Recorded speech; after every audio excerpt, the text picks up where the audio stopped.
Prazerzão, viu? Nada, velho, te agradecer por ter aceitado o convite aí.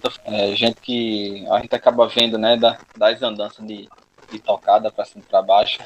E tá sendo Do massa, caralho. porque a gente aproxima mais de todo mundo. Quando eu vi, eu sempre apoio, velho, toda iniciativa assim que. Porque isso engrandece, né? Uma cena. Engrandece. Aí, tipo, eu sempre quando eu vejo assim, alguma iniciativa de qualquer pessoa, assim, eu digo, meu irmão, tô dentro, viu?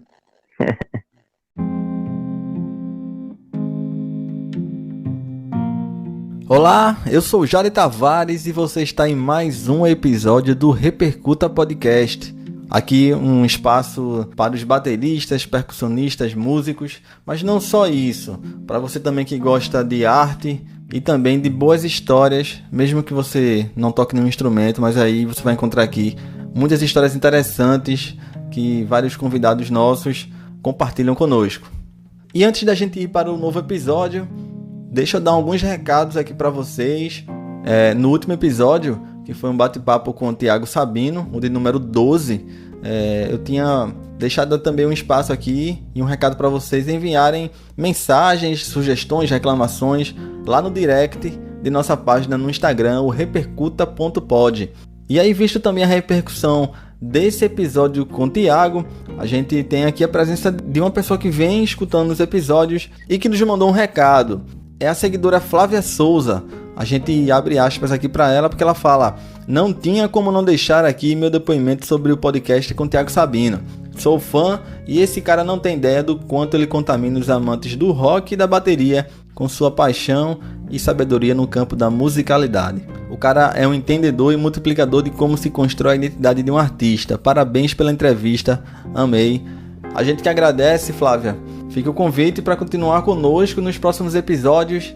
E é isso, se você tem algum recado, envia pra gente também, que eu vou ter o prazer de aproximar um pouco mais de você também aqui dentro dos episódios, além lá da página no Instagram. Se você também não segue, fica à vontade, a gente tem alguns conteúdos exclusivos para lá também. Sobre as plataformas, a gente continua com todas aquelas: Deezer, Spotify, Amazon, os agregadores do Android, o Podcast Addict, Overcast, Castbox, e a gente tem um link na bio, também na página do Instagram, e aí lá você consegue acessar todas as plataformas, escolher a que você achar melhor, e é isso. E a gente também tem uma novidade, a partir de fevereiro, farei o máximo para que a gente consiga trazer esse conteúdo. Assim, você que já vem acompanhando, você sabe que o Repercuta é quinzenal, mas a partir de fevereiro tive a ideia de trazer mais um episódio extra. E aí, normalmente, como a gente tem produzido episódios de bate-papo, esse episódio extra eu sempre vou tentar trazer algum episódio temático, sabe? Então, tem alguns filmes que eu tô afim de trazer pra cá, livros, enfim. Então, fica ligado e fica ligado na página também, que você vai saber até antes, quando essas novidades estiverem no mundo.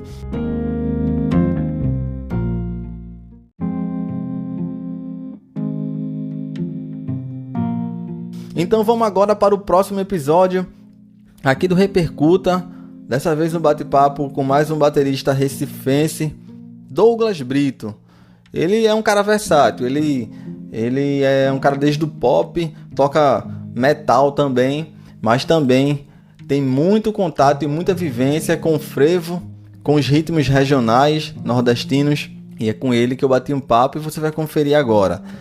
O Douglas compartilha com a gente desde as primeiras vivências, como é que ele começou a se interessar em tocar bateria e tal, a vida na noite também, a importância do pai dele nessa escolha de se tornar baterista, e no meio do caminho as mudanças que fizeram com que ele tivesse que abdicar de algumas coisas para poder continuar tocando, e algumas das bandas que ele participou, como a Masker, compondo a banda da cantora Live, Estação 47, outros projetos como também colaborando com o artista Denieri Martins, e também a Mar Assombrado, que é outra banda de rock progressivo aqui de Recife.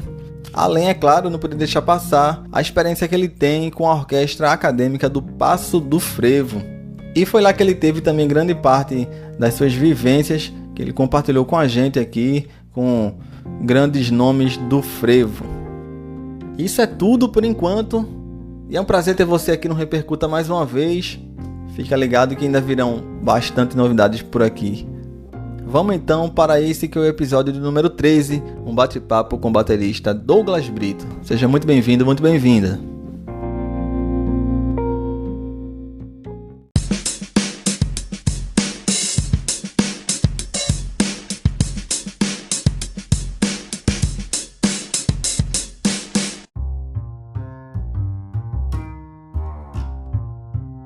Eu gosto de falar o que é que eu lembro da pessoa, e aí talvez tu nem lembre disso, mas eu lembro que eu tive algum contato contigo lá no Estúdio Carranca, quando eu trabalhei por lá.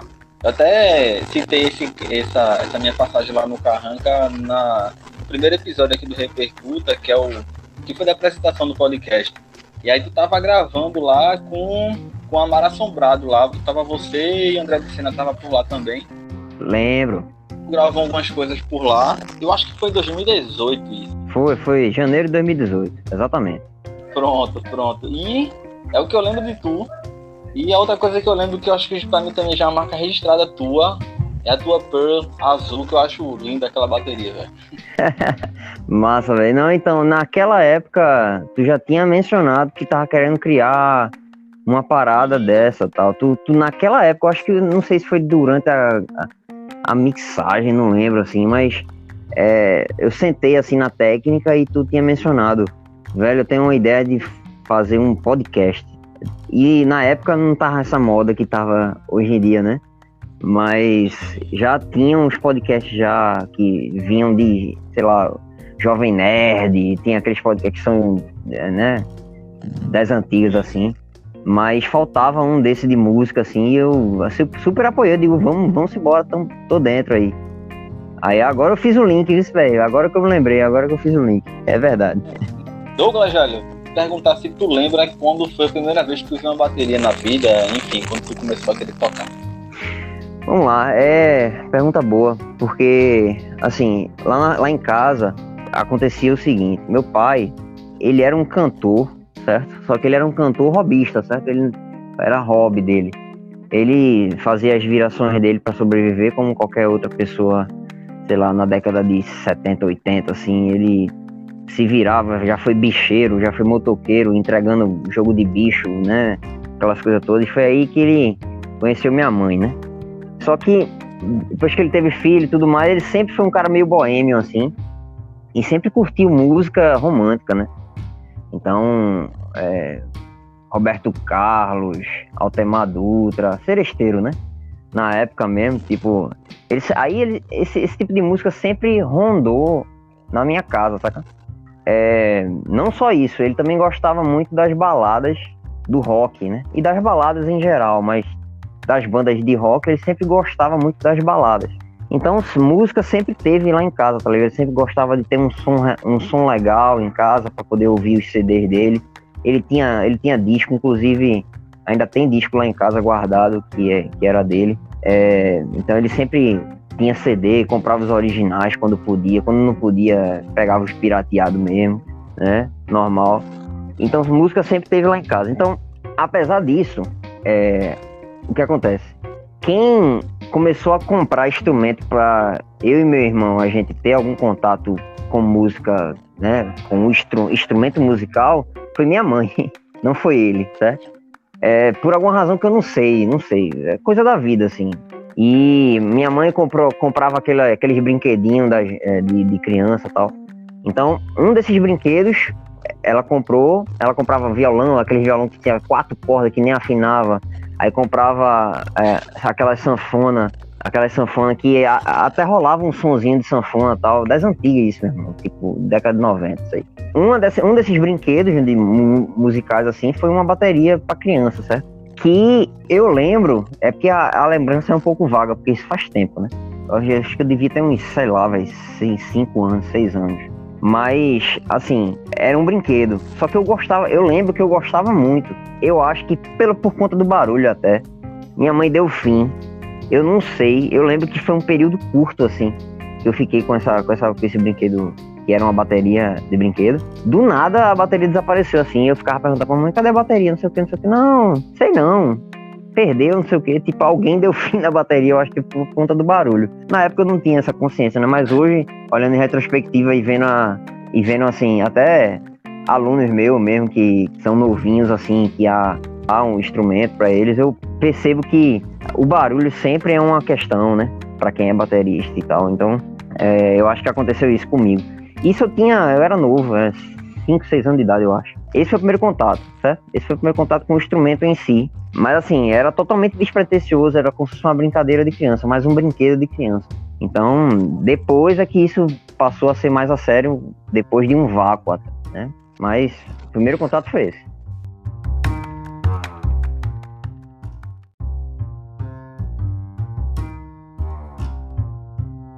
Esse vácuo, né, durou até, eu acho que 2005, assim, um vácuo, vamos dizer assim, por interesse em aprender um instrumento, vamos dizer assim, né? Porque aí quando foi em 2005, eu lembro isso claramente, assim, eu fui na Roda Concórdia com minha mãe e o cara, o pirraia, né, quando vai na Roda Concórdia, já vai pedindo, né? Mãe, compra um violão pra mim, não sei o que, aí foi o que aconteceu comigo, eu pedi a ela um violão, né?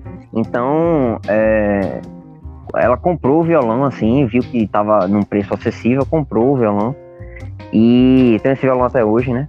E na época eu comecei a aprender violão com o meu padrinho, que tocava um pouco de violão. Ele também é professor, ele é professor de matemática, mas também, como ele tinha essa facilidade de ensinar, né, ele começou a me ensinar as primeiras coisas, né, que faziam parte, assim, do universo da música no violão, a partir do violão, né. Então ele me ensinou o que era o tampo, como é que funcionava a acústica do violão, não sei o que, e os primeiros acordes. Só que isso também, paralelamente, eu também tava, sei lá, eu era quarta série, eu acho. 2005 não. 2005 eu era quinta série, exatamente, quinta série. Culminou de que minhas notas na escola ficaram baixas. Eu acho que foi coincidência, porque eu também não era tão aplicado no violão não, entendeu? Mas foi coincidência, minhas notas ficaram baixas. Então, tipo, eu escanteei um pouco o violão para focar nos estudos na época, nos estudos tradicionais. E teve mais um vácuo de um ano aí, um ano assim, o violão encostado.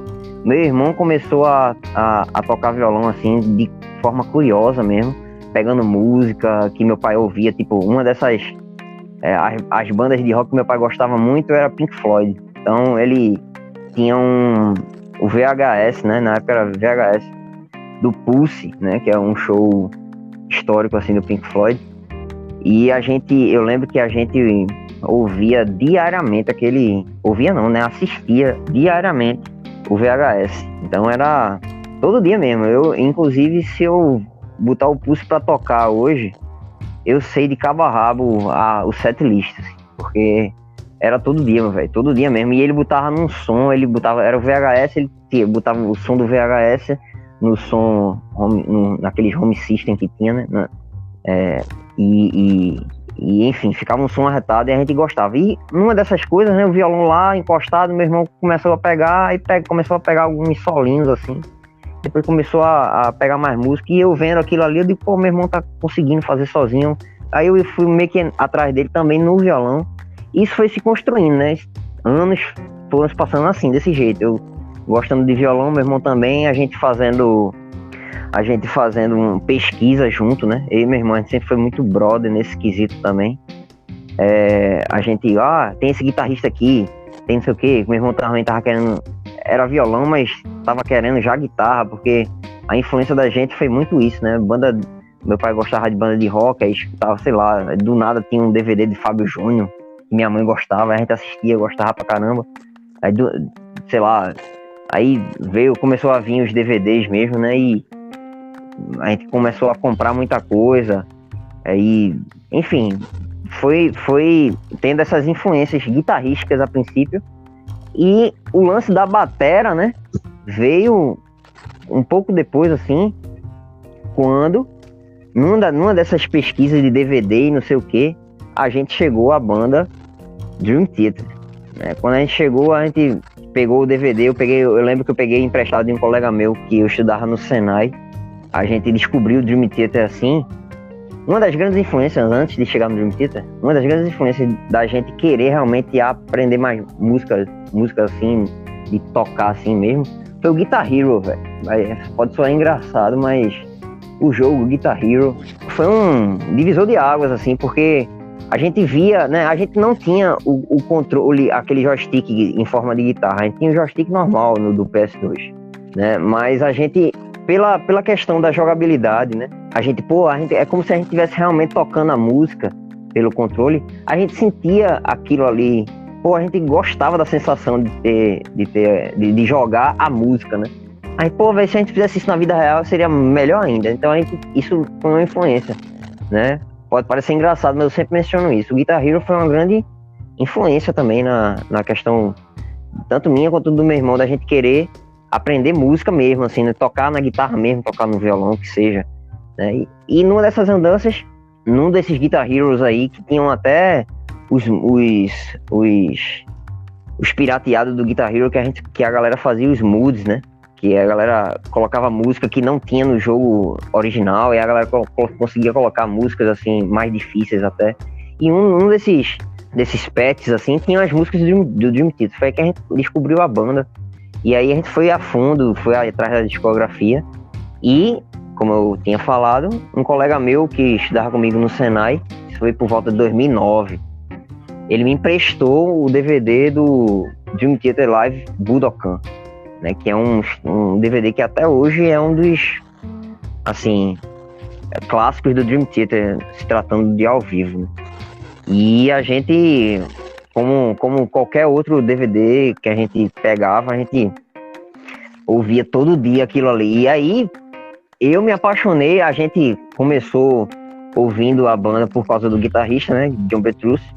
Só que eu comecei a pirar muito no baterista, que foi Mike Portnoy, né? Então, 2009 para 2010, mais ou menos, foi quando eu comecei a me interessar mesmo por bateria de verdade, assim, de verdade mesmo. Então, eu comprei o meu primeiro par de baquetas, né? Só que aí eu vi que o buraco era mais embaixo, né? Eu disse, até falava pro meu pai na época, eu disse, pai, se eu quiser realmente aprender bateria, eu vou ter que ter aula, tal, não sei o quê. Ele via que eu tinha comprado par de baqueta, não sei o quê, e isso passou-se um tempo, né? Em 2010 foi quando aconteceu da saída de Mike Portnoy do Dream Theater, teve aquelas audições lá, fizeram um reality show pra ter um baterista novo na banda. Aquilo tudo foi meio que gerando sei lá, velho, uma inspiração e uma influência em mim gigante, assim. Porque aí eu já conhecia grande parte dos bateristas que fizeram a audição do Dream Theater. Por conta de pesquisa que a gente fazia de guitarrista, a gente era daqueles caras que ia ver quem eram os músicos, todos os músicos que faziam parte do CD e tal. E, enfim, eu já conhecia Vigil Donati, já conhecia Thomas Lang, já conhecia Aquiles Priester, logicamente, né, que foi o brasileiro que foi pra audição. Marco Mínima conhecia, mas conhecia pouco, por causa de Paul Gilbert. Enfim, isso foi gerando uma influência em mim gigante. E aí, quando foi em 2011 para 2012, certo? Foi quando a gente decidiu, realmente eu vou pra batera, porque meu pai sempre foi um cantor robista, de hobby, só que ele sempre se deu mal, assim, com bandas, né? Ele nunca conseguiu montar um grupo dele. Então, meu irmão já tava tocando guitarra bem, já chegou até a acompanhar meu pai em algumas apresentações que ele fazia, assim, pra festa particular, enfim, e confraternizações. E eu ficava lá, né, meio que vendo aquela movimentação e disse, velho, eu queria participar dessa coisa, assim. E não tinha o instrumento, né, na época. E aí, quando foi, meu pai, a gente decidiu, pronto, vai ser bateria, vai, beleza, massa. Aí quando foi, isso eu já era adolescente velho, já tinha 16, 17 anos, mais ou menos. E aí, quando foi em 2012, a gente conseguiu comprar uma bateria usada de um colega do meu pai. Era uma bateria que estava encostada, assim, do filho do meu colega. E era uma Pearl Sport, velho. Já era uma Pearl Sport já era a Pearl Sport que eu tenho até hoje. Só que vou chegar lá na bateria azul, certo? Vou chegar lá. Essa batera que eu comprei, que meu pai comprou, na verdade, ela era uma bateria verde abacate, aqueles verde meio tinha da Pearl Sport, e ela era aqueles power tones, né? 12, 13, 16, 22. Só tinha um corpo. Aí a gente comprou a bateria. Meu pai comprou a bateria. Eu não tinha como tocar ainda. Veio com um pedal, mas não tinha hi-hat, não tinha máquina de escala, não tinha caixa. E aí foi que eu descobri que bateria se vendia tudo separado. Quem vende, né? Você pode comprar tudo separado, tudo junto, mas sair mais caro, enfim. Aí foi nessa época que eu descobri isso. E aí a gente foi atrás de uma máquina de timbal barata, um caixa barato, só pra eu ter o instrumento completo pra poder treinar, né? Aí a gente comprou tal, beleza. Foi passando-se o tempo, passaram-se alguns meses, infelizmente, né? Pronto, eu já tava podendo treinar. E aí foi o que eu disse pra pai, eu preciso me matricular numa escola pra poder aprender mais rápido e tal. Aí ele, beleza, aí a gente foi atrás, eu fui lá no Minami, aí eu me matriculei no Minami, né? E as aulas começavam em agosto de 2012, né? Só que quando chegou julho de 2012, velho, dia 31 de julho, último dia de julho, meu pai faleceu. E isso foi um baque, assim, pra todo mundo, que ninguém esperava. Ele era um cara boêmio, sempre foi, mas a gente não esperava que ele faleceria. Ele faleceu de ataque fulminante. E isso foi um baque, assim. Na época, eu já tinha prestado vestibular. Não tinha prestado vestibular pra música, na época. Eu tinha feito curso técnico, como eu tinha mencionado. Tinha feito curso técnico no Senai de eletrônica. Tinha gostado razoavelmente da área, mas gostava mais da parte que a gente mexia no computador. Então acabei fazendo vestibular para engenharia da computação. E passei, fiz e tal. Na época, eu entrei em segunda entrada e as aulas começariam em agosto de 2012. Só que houve uma greve na época, no primeiro semestre de 2012, e eu só comecei a ter aula na graduação mesmo em dezembro de 2012. Já estava matriculado, inclusive, nas aulas de música, né, lá no Minami. Uma semana depois do meu pai ter falecido, eu digo, não, eu tive toda a questão do luto, refleti muito durante os meses que eu não estava tendo aula de engenharia, né? Mas assim, eu continuei, fui fazer as aulas de bateria. E acho que foi uma das melhores coisas que eu pude fazer, porque eu tive aula com Café de Jesus, que é um cara que é referência, assim, pra mim na bateria pernambucana. Eu tive a sorte, vamos dizer assim, de pegar ele como professor e a gente se deu super bem, velho. Então, Café, daquele jeitão bem particular que ele tem, me fascinou, de certa forma, né, no instrumento, assim, na questão do aprendizado e tal. Então, eu, em poucos meses, assim, consegui evoluir, de certa forma, no instrumento, assim. Então, ele me ensinou a ler, né, foi ele que me ensinou a ler o Pozzoli, leitura rítmica e tudo mais. Então, ele me deixou safo em muita coisa, né? Então, apesar de eu ter tido somente 3 meses de aula com ele, basicamente 3 a 4 meses, e eu gostei muito dele como professor, né, dando aula, a gente tinha tido aquela química de aluno-professor, eu continuei com ele.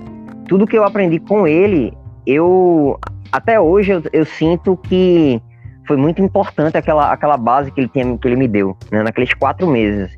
Eu deixei de ter aula com ele na época porque faltou grana, né? Faltou grana, porque aula particular sempre foi, eu acho que sempre vai ser caro, né? É um custo, de certa forma, alto, mas para mim valeu super a pena aqueles 4 meses, né? E foi a partir daí que começou a história séria com a música mesmo, né? Só fazendo outro parênteses aqui, para quem também não é daqui de Recife, não é de Pernambuco e tal, Minami é uma escola tradicional de música aqui em Recife, escola particular, né? O ano Douglas acabou de explicar por onde passou. E aí, Douglas, para fechar esse bloco, eu queria que tu falasse para fechar como é que a Bateria Azul chegou.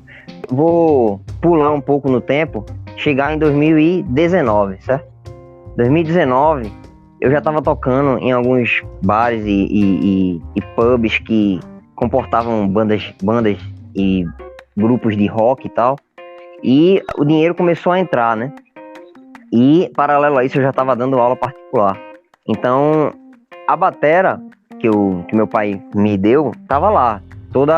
Eu já tinha mandado até em trocar o revestimento dela. Lulu Batera trocou o revestimento dela. Lulu Batera é um grande baterista aqui de Recife, que também faz serviço de luthieria, troca de revestimento e tal. Ele já tinha trocado o revestimento da minha bateria, só que depois de um tempo eu enjoei assim do revestimento, né? Pela bateria ser Power Tones, eu sempre sentia a necessidade de quando eu ia ensaiar em estúdio e tal, sempre as baterias eram padrões de tons de 10, 12, surdo, às vezes de 14, às vezes de 16. E eu sempre sentia uma dificuldade na ergonomia e tal. Quando eu tentava montar a minha bateria, eu não sentia tão confortável assim a questão da ergonomia. E eu sentia essa necessidade de pegar uma bateria com tons de 10 e 12 e um surdo de 14. Só que eu ficava na mente, eu digo, velho, eu vou pegar uma bateria que seja da mesma marca da minha e que seja da mesma série, se possível. E aconteceu disso, né? Um grande baterista daqui de Recife também, chamado Júnior Eugênio, que ele é natural de Caruaru, mas está morando em Recife já há algum tempo. Ele também tem um canal de compra e venda, né? Então ele sempre anuncia instrumentos de marcas boas, assim. E eu tive a sorte dele anunciar uma bateria Pro Export da mesma série, do mesmo modelo da minha, só que reduzida, né? Então, tinha lá tom de 10, tom de 12, surdo de 14 e o bumbo era de 20. Como eu conheço o Júnior já de algum certo tempo, ele me confiou, eu consegui pagar ele de uma forma parcelada e juntei as duas bateras, né? Só que aí estavam com cores diferentes, né? Tava com cores diferentes. Uma tava com uma cor opaca, amadeirada, e a outra tava com esse azul que você mencionou aí, que é bem bonito. Eu também achava bem bonito. E eu disse, um dia eu vou botar a bateria toda desse azul. Eu faço parte de uma banda chamada BR-81, que é uma banda que faz, né, shows aqui de cover, né, de rock nacional dos anos 80. A gente fez uma live, né, durante a pandemia, e os caras fizeram me atiçaram dizendo, pô, velho, seria massa tu ter ali a bateria gigante, pô, com as peças todas de uma cor só. Então eu mesmo fui atrás de um revestimento, eu e um colega meu, a gente trocou o revestimento, deu uma lixada na madeira, deu um grau na madeira, e eu consegui deixar a bateria toda padronizada. Eu ainda consegui comprar um tom de 8. Eu tenho um tom de 8, 10, 12, 13, 14, 16, 22 e 20.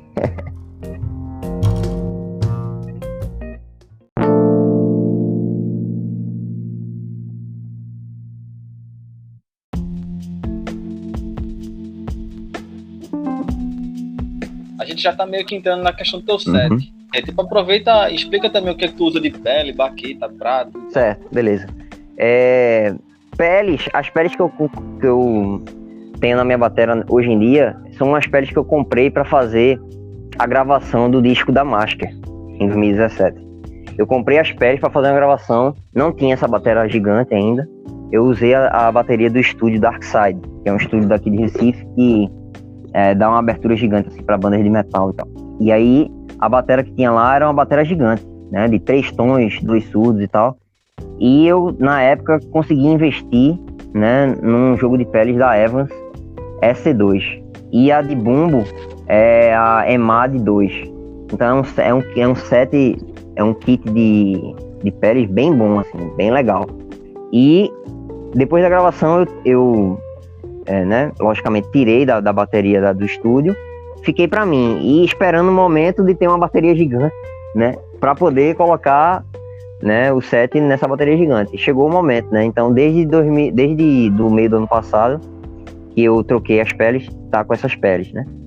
A bateria é uma Pro Export, né? Pro Export dos anos 90, com as canoas inteiriças. Eu acho fantástica a bateria. Baqueta eu gosto muito das Vic Firth. Então a baqueta que eu mais me sinto à vontade é a Vic Firth 5A. Às vezes eu utilizo 5B em gigs que precisa de um peso maior. Então eu prefiro às vezes a 5B, mas se for escolher uma baqueta só, eu escolho a 5A da Vic Firth. Pratos é uma busca constante, assim, porque apesar de eu ser um cara que, né, comecei a tocar bateria em bandas de rock e metal e não sei o que, depois que eu comecei a estudar música mais seriamente, eu sempre fiz de tudo um pouco. Então eu já toquei em gig de jazz, já toquei até swingueira cristã, velho. Então a gente vai sempre buscando uma sonoridade mais versátil, né? Então eu comecei meus set de pratos com um set V8 da Sabian, e eu fui evoluindo, tentando comprar outros pratos um pouco melhores e tal. Hoje eu tenho no meu kit, né, um chimbal Domene, que é uma marca brasileira que fabrica pratos em Liga B20.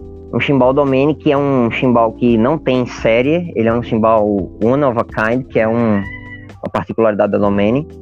Eu tenho um prato de condução Domene também, Dry Hide, da série Fibonacci. Eu tenho um Crash de 17, de uma marca chamada Carpius, que também é uma marca brasileira, se não me engano, que é handmade, também em Liga B20.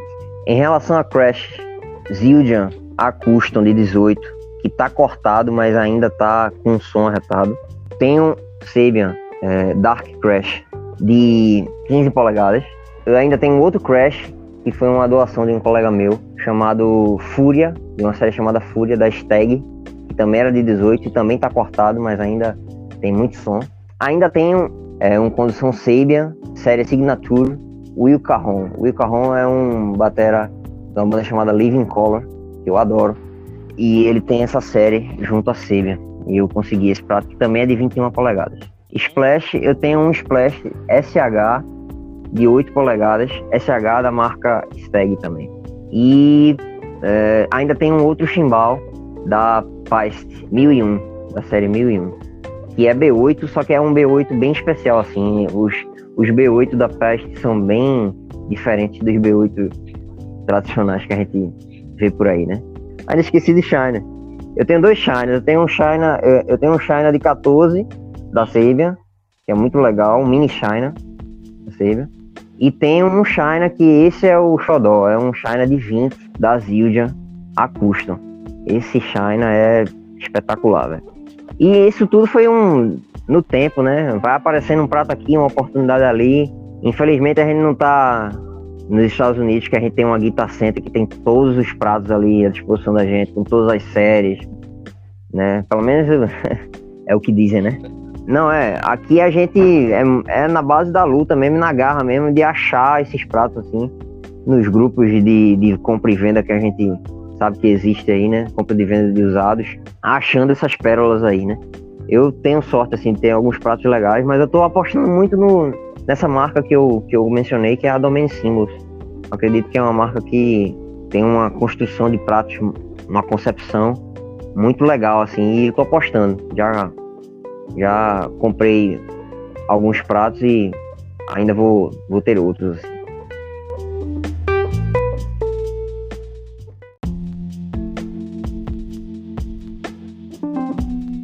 Tu também é professor, né? E aí, como é pra tu? Como é que é essa outra faceta pra tu dar aula? E já aproveitando também, o que é que tu prioriza na hora do estudo, tá ligado, assim?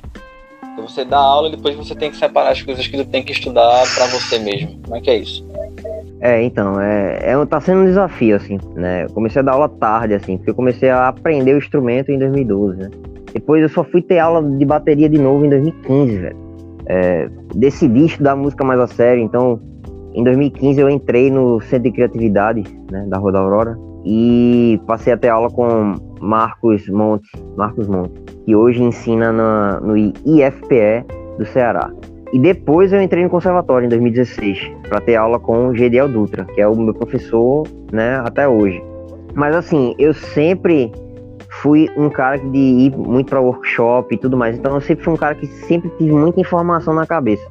E isso é uma coisa que até meu professor Gediel hoje em dia ele fala, velho, você tem muita informação na cabeça, às vezes você fica com dificuldade de organizar. Realmente acontece isso, mas o desafio de dar aula, né, me ajuda a me organizar também, porque dar aula, você tá aprendendo ali o tempo todo também, né? Você aprende enquanto dá aula, então você aprende como ensinar uma coisa que você sabe, né? Então, como é que você vai ensinar uma coisa que você sabe para outra pessoa? Então, você tem que organizar as ideias na sua cabeça primeiro para poder passar para outra pessoa. Então, você acaba estruturando certas coisas, né? Depois que eu passei né? Eu comecei a conversar da gente dizendo que eu tinha prestado vestibular para engenharia de computação, mas acabei mudando, né, o curso, e hoje eu faço licenciatura em música na Federal. Então, depois que eu entrei na licenciatura em música, a gente também vai descobrindo formas, né, de melhorar a didática e melhorar até mesmo o estudo do instrumento, né. Então, a gente... É um desafio, mas é um desafio que eu acho interessante, assim, ainda estou aprendendo, ainda estou me estruturando, certo? Eu prezo, né, por estudar coisas em que eu tenho dificuldade, né? Não adianta eu sentar na bateria e tocar as coisas que eu já sei. Então, eu sempre, quando eu sento na bateria, eu tento tirar algo que não tá rolando. Por exemplo, estou estudando um negócio de pedal duplo. Pedal duplo sempre é um calo, assim, principalmente para quem não tem a oportunidade de estar tocando pedal duplo o tempo todo nas gigs, né? Que é o meu caso. Porque apesar de ter um pedal duplo em casa e ter tocado em banda de metal, as bandas de metal tudo parado, né? Com lance de pandemia e tudo mais, às vezes a oportunidade de praticar pedal duplo acaba sendo rara, né? Então eu sento para tirar algum groove de pedal duplo. Então eu fico lá martelando naquilo ali, né? E até sair. Eu tento focar nos pontos fracos, né? Enquanto eu tô num ambiente de prática. E lógico, quando a gente tá na gig, a gente não pode pensar na parte do lado fraco, né? A gente tem que estar seguro no que tá fazendo. E é o que eu falo pros alunos também, né? Eu digo, velho, se isso aqui tá com dificuldade, foque nisso daqui. Tava com um aluno que tava com grande dificuldade em aprender fazer 2 toques com um pé só. O chamado pivô, né? O pessoal chama de pivô, tem outras pessoas que chamam de slide. A técnica de tirar 2 toques rápidos com um pé. E aí eu ensinei a ele a parte mecânica, como é que funcionava a parte mecânica, como é que o pé funciona e tal, no pedal. E ele passou semanas e semanas e veio, irmão, isso aqui não tá rolando. E, velho, tire um tempo da sua hora de prática para praticar somente isso. E também colocar isso em contexto e tal. E aí, de tanto ele martelar, sabe, ele, velho, já tá rolando, pô, não sei o que e tal, mas passaram-se semanas, assim, semanas e não rolando. Paciência e persistência, né? São 2 coisas que a bateria precisa pra você conseguir tocar ela. Então, é o que eu sempre tento passar para meus alunos, né? Então, dar aulas sempre tá sendo um desafio, sempre vai ser um desafio, né? E é sempre um aprendizado. Para você que está escutando esse episódio do Repercuta, Douglas já participou e participa, né? De bandas como Masker, também acompanhando a Cantora Livre, não é isso, Douglas? Isso. A Estação 47, também acompanhou o cantor Daniel Martins, a Mar Assombrado, que foi onde eu falei lá no início do episódio aqui, que conheci Douglas, tive alguma proximidade. E a própria BR-81, que é uma banda da noite, não é isso, Douglas? Exatamente. E também teve participação na Orquestra Acadêmica do Passo do Frevo. Com quem tu quer começar, Douglas? Então, eu vou começar com 2, assim. 2 projetos. Antes, porque assim, todos esses projetos que Jade mencionou aí, são projetos que eu tenho registro gravado em fonograma, né? Mas antes desses projetos eu já tinha feito parte de outras bandas de metal. Uma banda chamada Intruders em 2014, que eu entrei nessa banda. E a gente tocava lá um repertório cover, tava pra se programar para trabalhar em repertório autoral, mas não chegou a esse momento, eu saí antes. E depois entrei numa banda chamada Port Royal, que é uma banda, de certa forma, já antiga. Os caras eram mais velhos e tal. Na Intruders eram caras da mesma idade, assim. Mas a Port Royal, eu era o cara mais novo da banda. E também era uma banda já que tinha músicas autorais. Também fazia alguma parte de repertório cover para complementar o repertório. A gente chegou a tocar em alguns mini festivais underground na época. E aí, com esse meu interesse de estudar música mais a sério, né? Eu entrei no conservatório, entrei tudo mais. E aí surgiu a oportunidade, logo quando eu entrei, assim que eu entrei no conservatório, né? Na primeira semana, assim, surgiu a oportunidade de fazer uma seleção para entrar na orquestra do Passo do Frevo, né? Na Orquestra Acadêmica do Passo do Frevo. Na época, o coordenador de música do Passo do Frevo era André Freitas, né? Eu tenho uma grande honra, assim, de um grande professor de música, guitarrista também. Na época ele era o coordenador do Passo do Frevo, coordenador de música. E ele tava fazendo isso. Eu sempre tive um interesse gigante, assim, por música regional, principalmente a parte instrumental da música regional, né? Na época que eu era metido a guitarrista, eu e meu irmão, a gente pesquisava os guitarristas gringos, mas também pesquisava os caras da terra. Então, a gente sempre curtiu muito caras como Fred Andrade, Luciano Magno, que são guitarristas que são referência daqui de Pernambuco. Cacau Santos. Então, tipo, esses caras sempre tiveram na playlist da gente. A gente sempre gostava de ouvir. Eu sou muito fã, assim, desses caras. Então, o CD solo do Cacau Santos, que ele lançou, o Escolhido, escutei muito aquele CD. O CD Mandinga, que é um projeto de Fred Andrade e Ebel Perrelli, né? Foi aí que eu cheguei a Ebel, né? Que é um grande batera daqui de Recife, Pernambuco, um dos melhores do Brasil, assim, né? De quiçá, né? Então, foi aí que a gente teve o contato com a música instrumental pernambucana, né? Então eu sempre tive uma queda gigante, assim, por música pernambucana instrumental. Então, aí desse interesse eu cheguei na Spock Frevo Orquestra, por exemplo. Quando eu conheci a Spock Frevo Orquestra foi paixão, assim, à primeira vista, assim. Eu gostava de frevo, mas era aquele lance sazonal, de carnaval, frevo, frevo é isso, mas beleza. Mas aí quando eu vi a Spock Frevo Orquestra tocando, né, em DVDs, em vídeos, assim, eu pirei, velho, pirei. Então, quando houve essa oportunidade, eu já tinha visto, era o festival que tinha da Guitar Player Festival, que houve. Eu já tinha ido para uma edição em 2012, e na edição de 2014, se eu não me engano, ou foi 2013, o Spock Quinteto, né, que tinha Renato Bandeira como guitarrista, participou da Guitar Player Festival.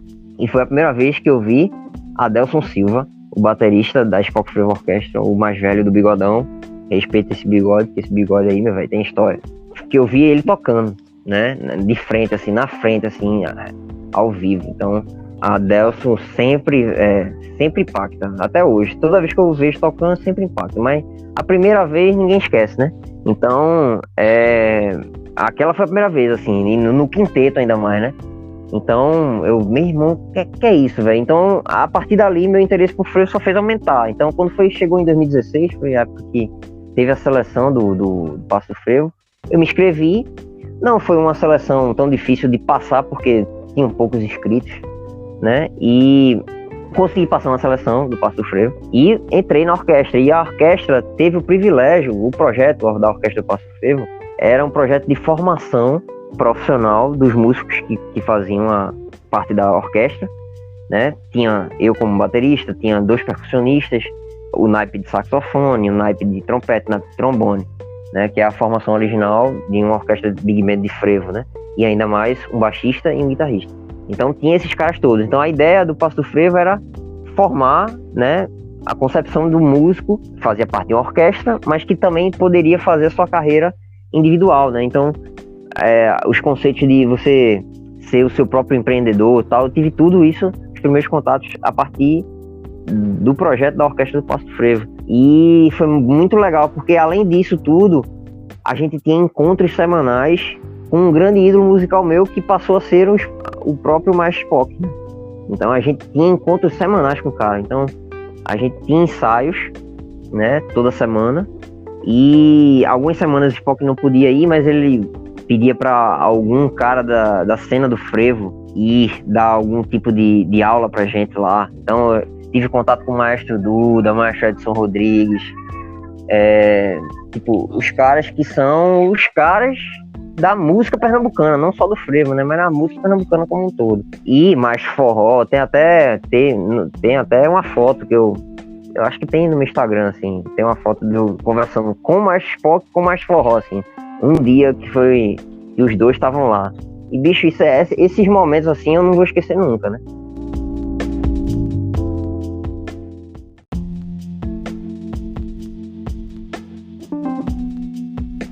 Paralelo à Orquestra do Passo do Frevo, né, eu já tava tocando em bandas, assim, e eu cheguei a tocar na banda, na Máscara, né? Comecei a tocar com um projeto por conta do Adriano Forte. Ele me convidou para fazer parte da banda na época. Eu já tinha feito parte da Port Royal, aquela coisa toda. E meu nome chegou a ele. Aí ele me convidou para fazer. ele tava fazendo esse projeto junto com o Marco Melo Caveira, que hoje é praticamente um irmão meu, né? Todos os projetos em que ele precisa de um baterista, ele me põe, e todo projeto que eu preciso de um guitarrista, eu ponho ele, né? E a partir dali, a gente começou a trocar ideia e trabalhar nas músicas da Máscara. Na Orquestra do Passo do Frevo, alguns integrantes da orquestra começaram a compor frevos autorais. E começou a ideia de gravar esses frevos. Então, concomitantemente à Máscara, eu estava gravando frevo, né? E concomitante aos frevos, eu estava gravando metal. Então, eu sempre tive esse lado versátil. Reflete bastante teu estilo, né? Reflete bastante teu estilo, Douglas, né? Vai desde do metal até do pop, que a gente vai falar mais na frente. Exato. Né? E também a música regional, a música local. Isso pra mim exato. E eu digo assim, velho, o interesse também em aprender a tocar realmente esses gêneros diferentes é até por necessidade. Entendeu? Porque em algum momento você tá parado assim, pinta uma gig de você fazer um samba. Você precisa estar pronto para fazer, né? Você não pode chegar lá e não saber tocar o groove certo, ou não conhecer a música, né? Então, você tem que estar aberto sempre a tudo assim, para você também poder sobreviver, né? Como ofício. Então, e isso não é só uma coisa minha, né? Isso eu vejo pelas referências, as minhas referências de bateristas brasileiros, né? Quando a gente vai ver os caras do Sul, os caras sempre tocavam na noite, os caras que são grandes, tipo Cuca Teixeira, Kiko Freitas, os caras eram, como eu gosto de dizer, rato de gig, né? Onde tivesse uma gig, eles estavam lá tocando. Então, vai de tudo, né? Aparece de tudo para você tocar. Então, você tem que estar aberto a aprender e a não ser preconceituoso, né? Com determinados gêneros, assim. A gente tem, eu acho que todo mundo tem seus preconceitos, mas a gente tem que ir quebrando devagarinho eles. Vale muito escutar todos esses trabalhos que o Douglas participou. Eu ouvi tudo, para falar a verdade, para poder ter mais lastro aqui. E vou deixar marcado, você que está escutando e que não segue a página no Instagram ainda, eu vou deixar tudo marcado lá no post, para você ouvir todos os projetos. E aí pode continuar, Douglas. Pô, valeu, Jade. Obrigadão aí por ter ouvido. Espero que você tenha curtido lá o Austral. Curti, porque um é muito diferente do outro, assim, sabe? É bem versátil, sabe? Tipo a orquestra, tipo a marcha que já é no metal, aí tem o som da Estação 47, que já é mais no pop rock. Até você falou isso, que eu vi em uma das entrevistas que vocês deram, você falando também que transita entre o rock mais pesado e o pop também. Foi.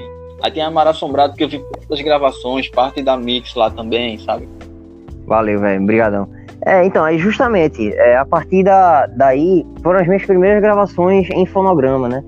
Eu nunca tinha participado, né, de gravando realmente uma batera real, assim. Inclusive, a primeira gravação mesmo, eu acho que foi com a Máscara, que eu gravei no Passo do Frevo, né, os primeiros 3 frevos, porque foram gravados 6 frevos, mas foram 3 numa sessão e 3 em outra sessão. Mas na Máscara foi tudo muito assim marcante pra mim, porque foi num dia eu gravei as 8 faixas que tem no disco da Máscara. Eu gravei em um dia, velho. E tipo, eu tava super nervoso, porque era a primeira vez, velho. Primeira vez de estúdio, o cara na técnica falando, faz de novo, não sei o que. Tipo, meu irmão, pô, velho, é uma pressão gigante, assim. E, assim, eu tive a sorte de ter Marco como técnico de som. Marco Melo Caveira. Porque Marco é muito paciente, velho. E, tipo, fora a gravação da orquestra, Passo do Frevo, todas as outras gravações é Marco como técnico. É Marco que foi o técnico. Aproveitando um gancho também, explica um pouco a tua relação com o Marco e também com o Liv, já que tu também faz parte da banda dela. Então, justamente, o lance de trabalhar com o Liv surgiu a partir da Máscara, porque justamente, né, esse contato com o Marco passou a ser frequente, velho, porque depois que ele me viu gravando, alguma coisa fez com que ele se interessasse pelo meu jeito de tocar e começou a me indicar para um monte de coisa, né? E uma dessas indicações foi para com Liv. Liv já tinha feito o primeiro EP dela, né, sendo produzido por ela mesma, e quem gravou a bateria foi o Nenel Lucena. O Nenel Lucena é guitarrista, mas também toca bateria super bem, toca baixo super bem, e foi ele que produziu, junto com o Liv, o primeiro EP dela. E Marco participou do primeiro EP dela, gravando alguns solos em algumas músicas. E ela lançou o primeiro EP dela, chamado Eu Sou Objetivo, em 2017. Só que ela não tinha banda fixa, né? Ela tinha gravado as composições dela e não tinha muita perspectiva de banda. E aí, quando surgiu a ideia dela fazer uma banda fixa, porque ela queria fazer uma participação naquele festival que rolava, o Web Festival, né? E tinha esse festival até 2018, se eu não me engano. E isso aí ela quis formar uma banda assim, meio que de bate pronto, e Marco me chamou. Eu já tinha ouvido o EP dela, já tinha curtido o tipo de som dela. Quando foi uma semana depois e tal, Marco disse: Liv tá precisando montar uma banda e tal, tu não quer ser batera? Vamos embora, velho, tem que curtir a banda e tal. E a partir dali meio que calcou, né? A amizade com o Marco tava crescendo, né? E a amizade com ela começou, né? Então, eu e Liv, a gente sempre trocou muita ideia sobre música, sobre... A amizade da gente sempre cresceu. Eu considero ela como se fosse uma irmã que eu não tive, né? Uma menina. Gosto muito dela, inclusive. A partir daí, né? Depois de Liv, né?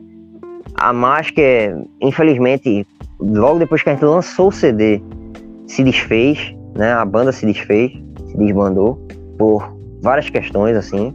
Mas todo mundo é amigo ainda, né? Mas cada um foi pro seu canto, assim. E em 2017 também, 2017 foi um ano bem agitado para mim, porque foi também a partir de uma indicação de Marco para André de Sena, que André me convidou para gravar o que viria a ser esse terceiro CD que foi lançado, Geografias Estranhas, do Mar Assombrado. Eu fiz até esse exercício, porque quando eu peguei o histórico de Douglas pra ouvir tudo, como é o terceiro álbum da Mar Assombrado, eu fiz questão de ouvir os outros também, pra ver até esse contraste, sabe? Pra perceber esse contraste. Mas Douglas, ele participa do último álbum, como ele já falou, Geografias Estranhas. 2017 eu cheguei a gravar, né? Foi um ano bem legal, assim, pra mim, bem marcante. Eu gravei no primeiro semestre o álbum da Máscara, os 3 primeiros frevos da Orquestra Acadêmica do Paço. No segundo semestre, os outros três frevos dos 6 da Orquestra Acadêmica do Paço e as 5 músicas, se não me engano, do Maluco e Robô, né, que foi o segundo EP lançado de Liv. E quando foi em 2018, em janeiro de 2018, foi quando eu gravei as baterias do que viria a ser o Geografias Estranhas do Mar Assombrado.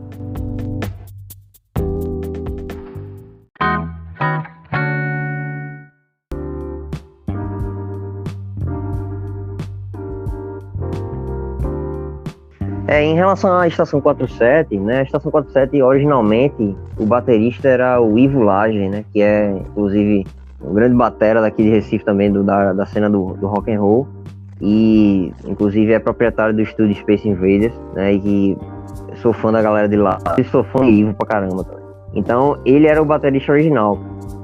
Por conta de agenda e tal, ele não tava conseguindo continuar com a banda, né, que é um projeto autoral, entrando na parada, porque eu conheço basicamente todo o restante da banda, né? Emanuel, Felipe, os contatos que a gente tinha. Marco já conhecia eles dois de outras gigs, e eu passei a conhecê-los, né? Se bater em alguns shows assim de bandas assim que a gente gostava em comum, e a gente, né, construía essa amizade. E aí, entrei na banda com a intenção de gravar, né, EPs curtos, né, que depois de lançados 5 EPs, fazia parte de um conglomerado como se fosse um álbum, né? Então a ideia era lançar um EP por ano, né, e a gente começou isso em 2018, exatamente, em 2018. A audição que eu fiz do EP Mantra de Liv, inclusive... Num dia, numa segunda-feira, eu gravei o EP Mantra. Na outra segunda-feira, né, eu tava gravando o EP, né, de Denieri Martins, né, que é um artista de Paudalho, cidade próxima aqui de Recife. É uma cidade do interior, mas é próxima de Recife. E engraçado que Denieri, na verdade, não foi o primeiro contato com ele no técnico, no Centro de Criatividade. Não foi lá. O primeiro contato que a gente teve junto foi uma jam session que tinha de blues nas segundas-feiras, no Burburinho. E eu tava lá, né, no meio da jam, já tinha aberto pra canja e tal, eu tava lá na batera, e Denieri chegou pra tocar uma música dele. E era uma música que ele fez pra esposa dele, e ele tem gravado essa música, inclusive, o nome da música é Lila.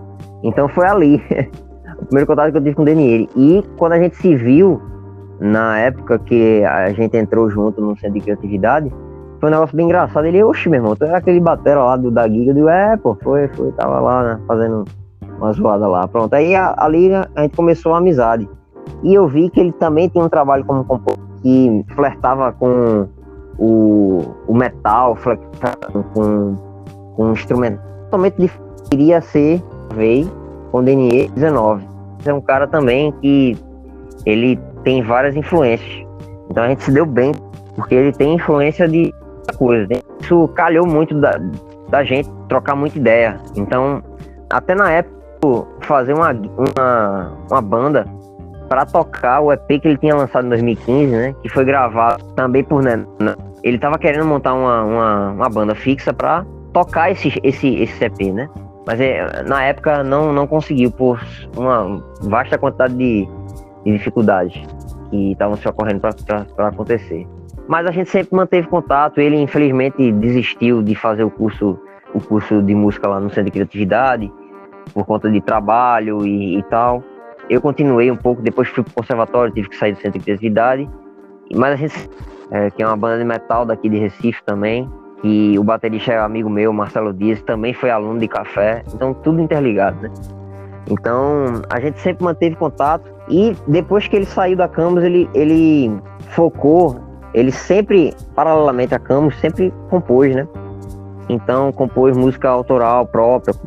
Então ele quis realmente focar nisso. Então ele conseguiu ganhar um concurso na cidade dele, Canta Paudalho, o nome do concurso, e conseguiu um recurso, né, financeiro para conseguir fazer o CD dele, né? Um disco próprio de músicas autorais. E aí ele me convidou para gravar as baterias. Então eu gravei ao todo 6 músicas, né? Mas ele está lançando as músicas em formato de single. Então uma música chamada Mãe, né, que foi lançado no Dia das Mães de 2020, e uma música chamada No Seu Ouvido, que foi lançado no segundo semestre, né, no segundo semestre de 2020. Mais recentemente foi lançado o que eu tinha gravado no Mar Assombrado em 2018, né, o Geografias Estranhas. Em termos de gravações, foi o que eu tive a contribuir. Você citou aí o Marcelo Dias, ele esteve aqui no episódio 2 e te citou também, Douglas, como um dos caras em que, de certa forma, ajudou ele também a entrar nessa coisa da noite, de tocar na noite. E aí eu aproveito, velho, queria focar agora assim, na verdade é uma pergunta que meio que vai incluir a BR-81. Era pra tu falar rapidamente sobre a vida da noite e tal. E se tu tem alguma história interessante, sabe? Enfim, da rotina dos bares e tal. E história tem bastante. No caso de Marcelo, né, só para fechar esse gancho com o Marcelo, a gente, por ter esse contato já com café, na época que ele já tinha aula com café antes de mim, já fazia tempo já, e a gente sempre trocou ideia, assim, a gente é parecido, o biotipo da gente é parecido, né, 2 magos, né, de cabelo castanho e tudo mais. Então muita gente às vezes confunde, tipo, pô, tu não era aquele baterista da Cama? Não, pô, é Marcelo, tipo, porque é o mesmo biotipo. Mas a gente sempre trocou ideia também. Eu sempre indiquei Marcelo quando tinha que indicar algum batera, quando eu não podia fazer. Eu não sei, acredito que ele também tenha feito isso comigo. Mas em relação a tocar na noite, né? A indicação mais recente que eu fiz dele foi uma banda chamada Rockout, tá rolando aí em trio, e eu comecei a tocar nessa banda com uma certa frequência na noite, antes de entrar na BR-81, né, que é a banda que eu estou atualmente em relação a esse lance de tocar na noite, em tocar em alguns pubs e bares, né, do Recife e tal.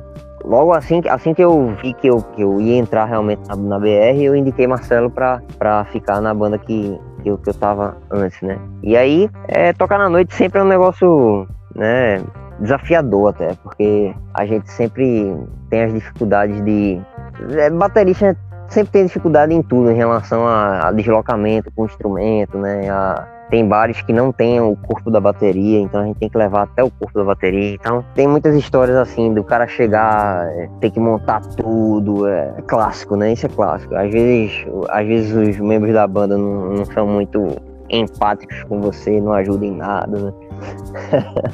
Mas eu tô falando de alguns, né? A grande maioria não, a maioria ajuda, né? Mas tem altas histórias, tem as histórias, umas classes assim, a gente foi tocar em determinado bar, longe de casa, assim, bem longe, assim, e eu tive que arranjar um carro emprestado pra levar a batera.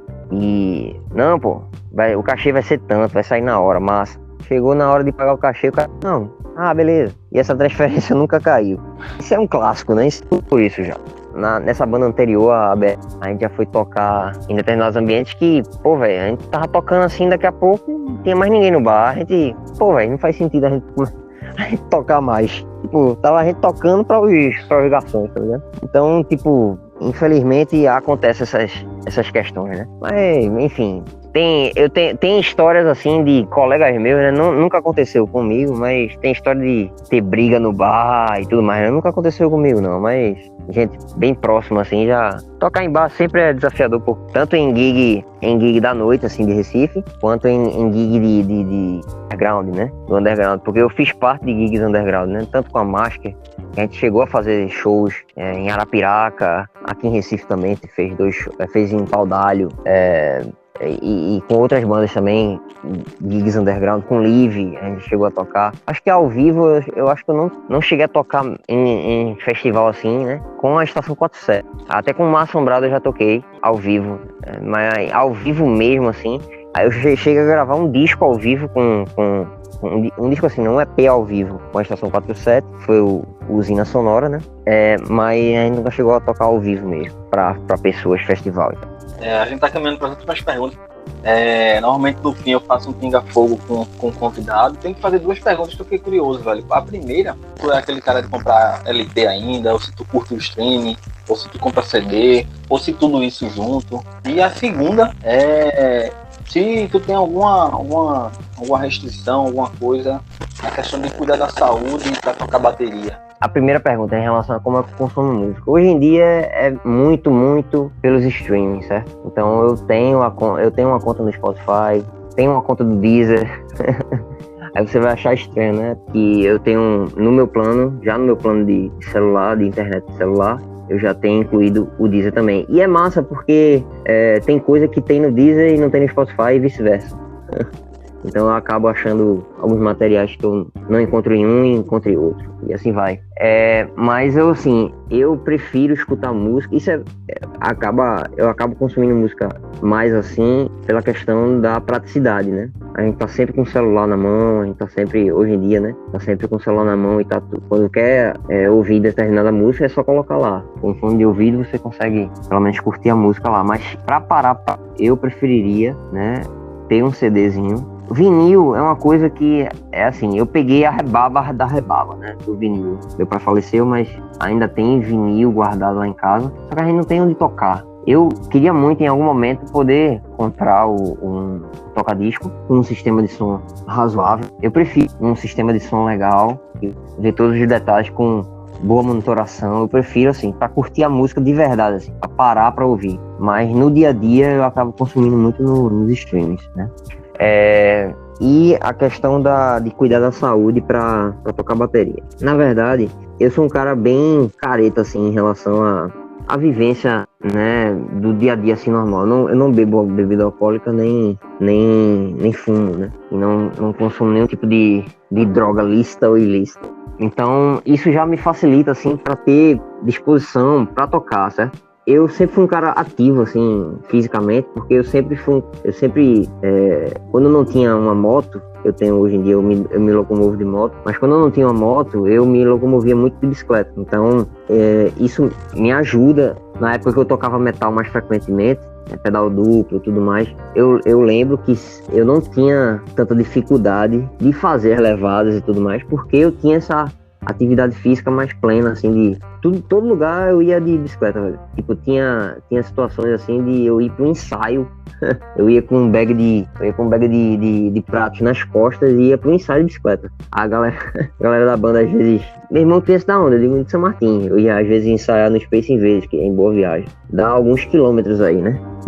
Aí, tipo, eu ia de bicicleta, entendeu? Era o meu único meio de locomoção. Se eu fosse de ônibus, ia gastar uma nota. Eu preferi de bicicleta. Isso me ajudava, né? Isso me ajudava bastante. De um tempo pra cá, depois que eu adquiri a moto, eu fiquei meio preguiçoso nesse aspecto, assim, de atividade física. Mas eu tô retomando devagarinho. Eu tô retomando devagarinho, porque é importante o cara cuidar da saúde e principalmente baterista, porque baterista usa o corpo todo, velho. Usa o corpo todo, o cérebro praticamente todo para poder tocar. Então é importante você se ligar nisso aí. Para quem é batera, é importante se ligar na saúde, velho. Porque se o seu corpo não funcionar bem, você não toca bem, não. E isso também vale pra mente, né? Se a sua mente também não estiver boa no dia, você também não consegue render. Então corpo e mente tem que estar saudável.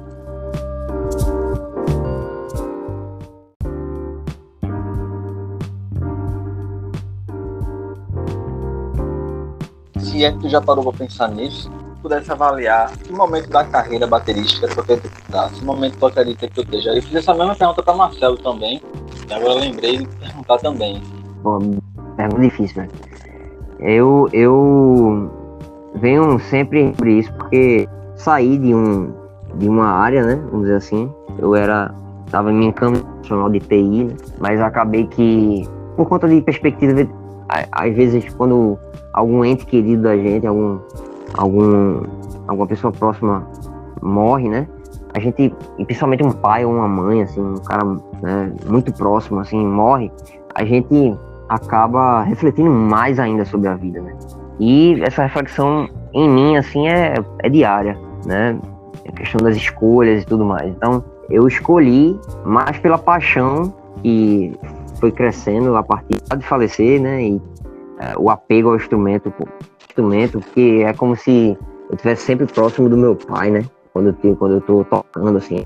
Batera, até hoje, da batera que ele me deu. Então, pra mim, é como se eu estivesse tocando, eu estivesse próximo dele sempre. Então, isso fez com que eu decidisse seguir a carreira de músico profissional mesmo. Só que isso é um desafio, né? É um desafio diário, né? E principalmente agora, com pandemia, né? Covid-19, que abalou as estruturas mesmo de quem é pequeno na música e de quem é grande na música. Quem é artista grande tá sofrendo, quem é artista pequeno tá sofrendo. Então, eu sempre penso em tirar proveito do momento, assim. Então eu tô tirando proveito desse momento para, mais uma vez, tentar construir coisas que me sustentem de forma mais efetiva e mais duradoura na música. Eu sempre penso em formas, assim. Eu estou fazendo licenciatura em música, certo? A carreira acadêmica é uma carreira, de certa forma, segura, né? Todo mundo diz, não é nem pela carreira acadêmica em si, mas é pelo concurso que você faz, né? Tipo assim, você fazer um concurso para ser professor de música em alguma universidade do Brasil. Isso é uma coisa certa, vamos dizer assim, né? Você vai ter seu salário estável e tudo mais. É lá, né? Até eu prestar esse concurso, eu tenho que também me sustentar, né? Então, eu até preferiria não precisar de um concurso, né? Para poder me sustentar na vida de músico, né? Às vezes isso é o ápice da carreira do cara, se tornar estável, né? Mas eu vejo que também tem opções de você conseguir, né, se tornar estável, ser mesmo e tornar um cara de referência, né? Então todas essas questões passeiam muito pela minha cabeça. Então no momento em que eu estou, é um momento de cisão. Eu preciso quebrar com determinados padrões e paradigmas que eu achava que funcionaria para outros, né? Porque eu preciso construir outros. Então eu estou num momento de cisão, assim, e de quebra de paradigma. Eu preciso mudar as minhas ações, assim, para tentar galgar outros espaços, assim, principalmente se tratando Recife, Brasil e tal. Então a gente tem principalmente hoje em dia, com internet, com globalização, com tudo, a gente precisa sempre pensar de forma mundial, né? Isca. Então é nisso que eu tô pensando. Como é que um baterista de Recife pode galgar esses espaços, né? Então eu tô com essa reflexão, né, que eu tendo a pensar e bolar jeitos de alcançar, entendeu? Objetivos, assim. É nesse momento que eu tô, nessa busca.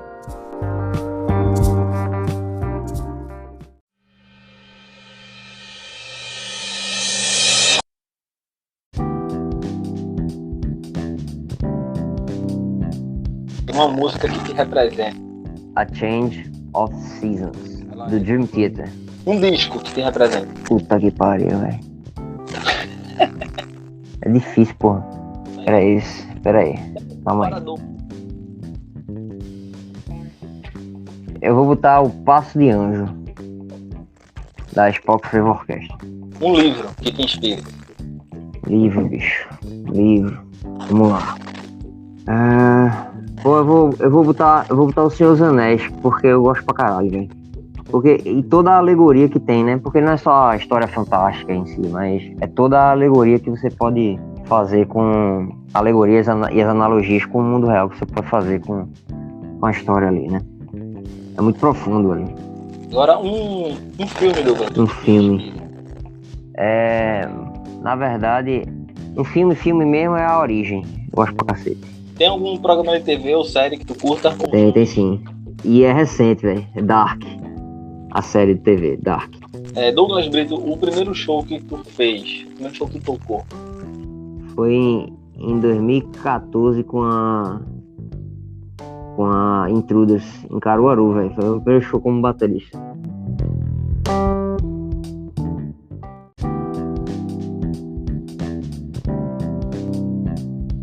O primeiro show que eu fui assistir, eu era bem pirralho, velho. Acho que foi o show da Xuxa, velho, que teve na Ilha do Retiro. Vê que onda do caramba.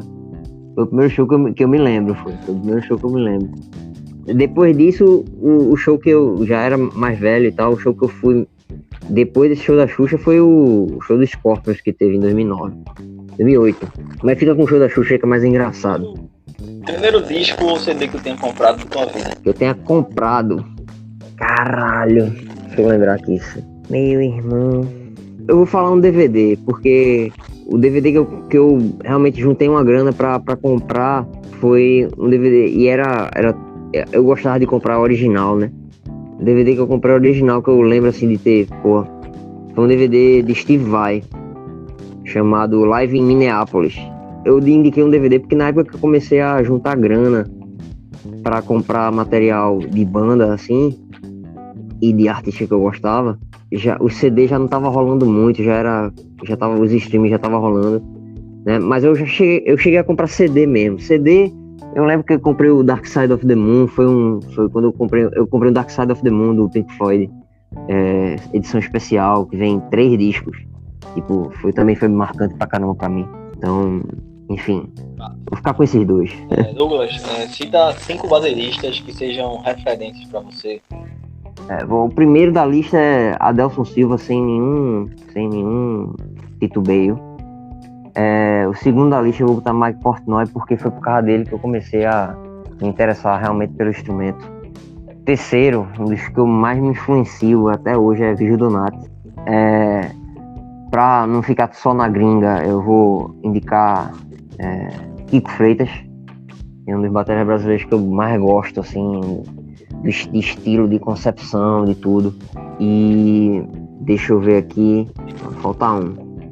Eu vou botar mais um brasileiro do rock, certo? Que é um cara que, assim, você pode falar algumas coisas do cara, mas em termos de profissionalismo ele é uma referência gigante pra mim, que é Aquiles Priest. Tipo, algo que tu considere como um erro na tua carreira baterística? É uma boa pergunta, velho. Rapaz, como batera, vamos lá, não ter me arriscado de cabeça, não ter entrado de cabeça antes, né? Acho que foi um erro meu, assim. Acho que no começo era pra eu ter, é isso aqui mesmo, e ter me jogado realmente, ter me desvinculado da universidade mais cedo, da Universidade de Engenharia da Computação mais cedo, e ter me jogado de cabeça mais na música mais cedo, assim. Teria perdido menos tempo. Acho que isso foi um erro na carreira. Eu esperei muito para poder decidir. Agora, um acerto. Um acerto. Não ter medo de me arriscar a fazer as coisas, assim, porque às vezes, tem uma oportunidade, às vezes bate Vou contar um caos aqui rápido, que foi o seguinte, eu esqueci de mencionar durante o papo, mas eu já toquei com alguns artistas de determinado nome aqui de Recife, né? Eu toquei com o Marrom Brasileiro, né, em 2019, e toquei com Ceceu Valença, que é o filho de Alceu Valença, que também tem uma carreira solo, também em 2019, né? Marrom eu toquei no Carnaval 2019 e Ceceu Valença no São João. As duas ocasiões foram desafiadoras para mim, então eu não ter medo de encarar, né? Apesar de ser novo na praça, vamos dizer assim, não ter medo de encarar responsabilidades de gigs desse porte, né? E o caso de Ceceu foi mais impactante, porque só teve um ensaio e eu tava assumindo uma posição de um baterista que é super rodado daqui da região. Então, tava tendo uma dificuldade com esse baterista, e Ceceu de última hora me chamou para fazer um ensaio na sexta-feira para tocar no domingo. E chegou na sexta-feira, ele tinha me mandado determinados áudios, mas não chegou os áudios de todo o repertório, só chegou 3 áudios, que eram as 3 músicas autorais que ele fazia. E aí, as 3 músicas autorais no ensaio eu, comi com farinha, mas o resto do repertório, que era um repertório cover, com arranjos específicos, não tinha chegado os áudios para mim por alguma razão, acho que foi internet, alguma coisa assim, não chegou os áudios. E aí, no ensaio, eram 2 períodos de estúdio, eu encarei a parada, não desisti, né, encarei e consegui fazer o ensaio, dei meu jeito para gravar as músicas e ouvindo em casa, e quando chegou no domingo, eu era um dos caras mais seguros da banda, e isso fez com que Ceceu gostasse bastante de mim, assim. Ceceu já foi baterista, inclusive, ele já foi baterista de Alceu, né, ele tocou no Rock in Rio de 91, sendo baterista de Alceu, e assim, a gente ficou, depois do show, a gente ficou super próximo, assim, tem um grande carinho pro Ceceu, ele me recebeu bem, fui bem tratado, assim, e ele disse que eu sou o batera dele, porque ele tem um batera aqui na região do Nordeste e tem outro batera, que ele mora no Rio, né, e ele tem outro batera, outra banda lá. Aí ele diz, você é meu batera aqui, eu tô aqui. Então, aí, tipo, uma satisfação, assim, nenhum orgulho, assim, de poder ter seu trabalho, né, valorizado, né, então, não ter medo de me arriscar e fazer a parada, né? Ter a cara dura de arriscar. E já na esteira dessa pergunta, cita um momento de realização pra tu na música. Ter escutado o disco pronto da Mask, assim, foi bem impactante, assim. Foi o primeiro registro, né, em áudio que eu fiz de um CD full, completo e tal. Então foi bem marcante, assim. Inclusive, o CD não foi prensado, mas eu fiz questão de fazer uma cópia física para mim. Eu fui numa gráfica no centro da cidade que fazia cópias em pequena quantidade, e aí tive a oportunidade de fazer 3 cópias, fiquei uma para mim e 2 ficaram com outros caras da banda, e aí eu fiz questão de ter, e tenho até hoje minha cópia lá. Tem algum baterista fora do teu nicho, que não toca o teu estilo que tu toca? Sim. Tu mais se identifique com o cara, apesar dele estar fora do teu nicho? Porque aí é uma pergunta foda, porque qual é o meu nicho, né? Fiquei pensando também, porque tu circula, né? Com várias vertentes, mas tem algum que toque algo que tu não toque? Acho que tu se identifica com o trabalho do cara, apesar dele tocar coisa que tu não toca.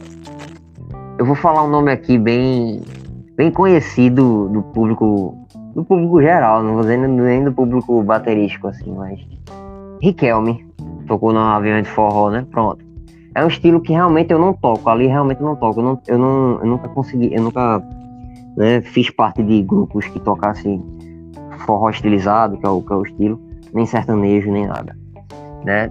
Tem alguns caras de sertanejo, mas eu não conheço de nome, então o Riquelme, porque eu vejo que o cara é lutador, entendeu? Então o cara veio de baixo, você percebe isso.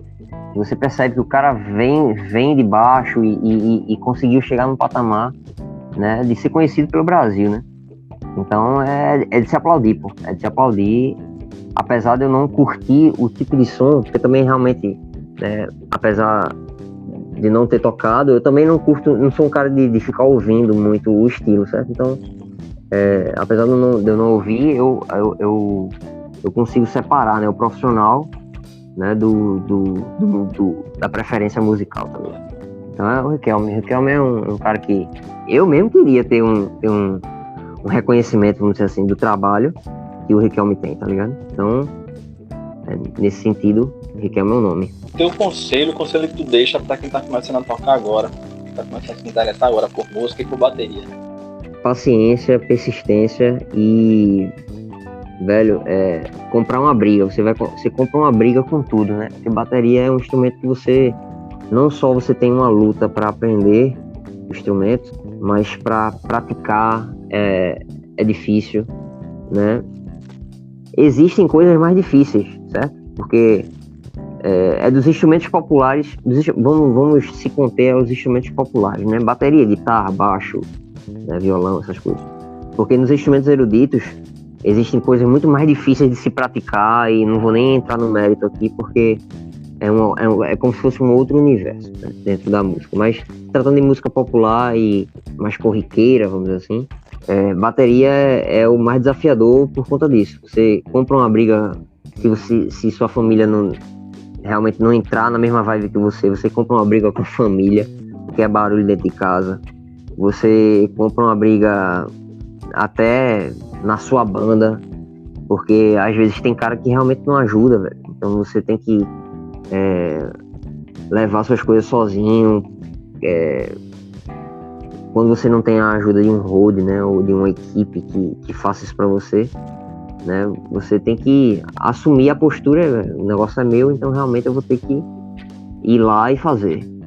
Então é comprar uma briga, você tem que comprar uma briga e é paciência, velho, paciência. Se você curte aquilo ali, você colhe os louros, né, e também tem os ônus e os bônus, né, de você escolher determinada coisa.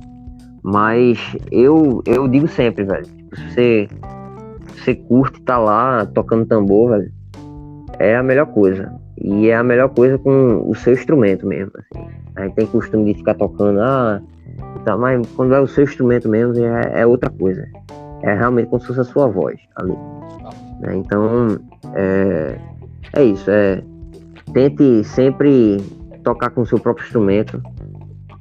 Se junte com pessoas boas, né? Pessoas boas de coração, não só boas na música, né? Mas boas de coração. Sempre observe, né? Com quem você está né, tirando um som, ou participando de banda, ou com quem está se envolvendo, porque é importante também, né? As pessoas que estão à sua volta também vão fazer um diferencial. E seja uma boa pessoa, velho, né? No sentido geral da palavra, porque acho que o sucesso de qualquer profissional é não só a sua capacidade profissional, mas a sua capacidade de se relacionar com as pessoas. Então, essa é a dica, assim, né, de você quer entrar nesse mundo. Massa. E Douglas, pra encerrar, cita uma música que tu tenha gravado e que te descreva como baterista. Assim. Eu só ouvir e dizer assim, isso é Douglas Douglas. Nossa senhora, bicho. Só pode uma. Eu vou escolher uma do Mar Assombrado, certo? Porque no Mar Assombrado existe uma certa abertura de quantidade de informação que você pode colocar dentro de uma música, certo? Então, eu gosto muito da primeira faixa do novo CD. A primeira faixa não, da segunda faixa. Faixa título, Geografias Estranhas. Aí lá tem levada, lá tem praticamente solo de bateria dentro também. Tem a questão do som, né? Eu gosto muito do som do disco que ficou. Então, no contexto geral, é uma música que me define. Mas apesar de que eu gosto muito do trabalho de arranjo de bateria que eu fiz na música Ansiosa, de Lizzy. Também é uma faixa que eu gosto muito do resultado, de como eu achei a concepção da levada da música, assim, né? Porque era uma música que originalmente não tinha bateria, né? Ela queria que fosse um negócio de percussão, assim. Eu digo, pô, Liz, mas bora botar uma bateria aí, pô. Mas não se encaixa não, como é que vai encaixar uma bateria aqui? Porque é um negócio meio acústico, meio negócio... Aí eu digo, deixa eu pensar. Aí eu passei uns dias pensando na levada e cheguei com a levada, e ela curtiu de uma forma que ela, pô, bicho, pra mim é uma das melhores músicas que tem, assim. Aí eu digo, pô, eu gostei do resultado também, né? Então, eu vou ficar com essas duas, assim. Massa. Esse foi Douglas Brito. Douglas, fica aí esse último espaço aí pra tu mandar um recado final. Se eu não tiver perguntando alguma coisa que tu quisesse responder, enfim, e te agradecer, velho, por ter aceitado o convite aqui para um episódio do Repercuta. Pô, velho, é só agradecer mesmo o espaço e esse tipo de projeto e de incentivo que você dá a uma cena, né? É muito bem-vindo, velho. Então, foi um prazer ter participado. Espero que agregue, né, um pouco da minha história aí, agregue as outras pessoas que se interessam por música e por bateria, né? E tamo junto aí. Eu também tenho meu Instagram, né? No meu Instagram é a rede social que eu mais sou ativo, né? Isso, deixa teus contatos. Eu sempre tento.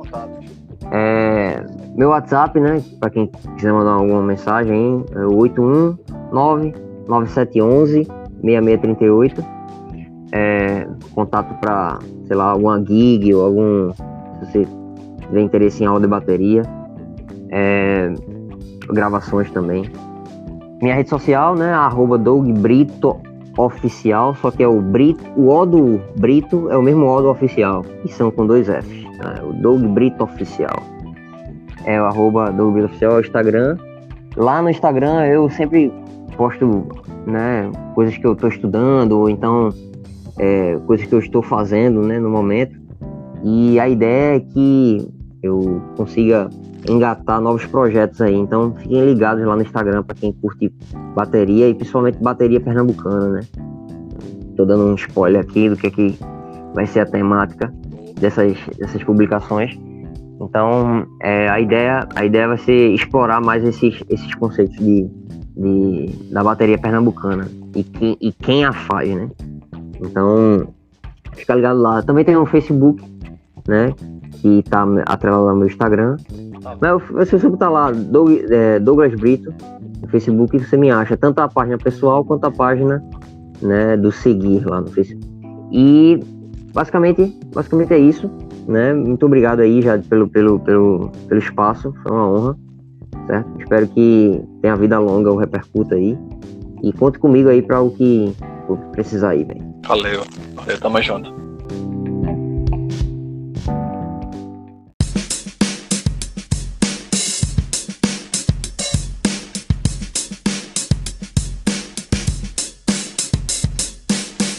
Novo, filho. Valeu, viu? Tamo junto, velho. Boa noite, meu velho. Bom descanso. Valeu, tamo junto.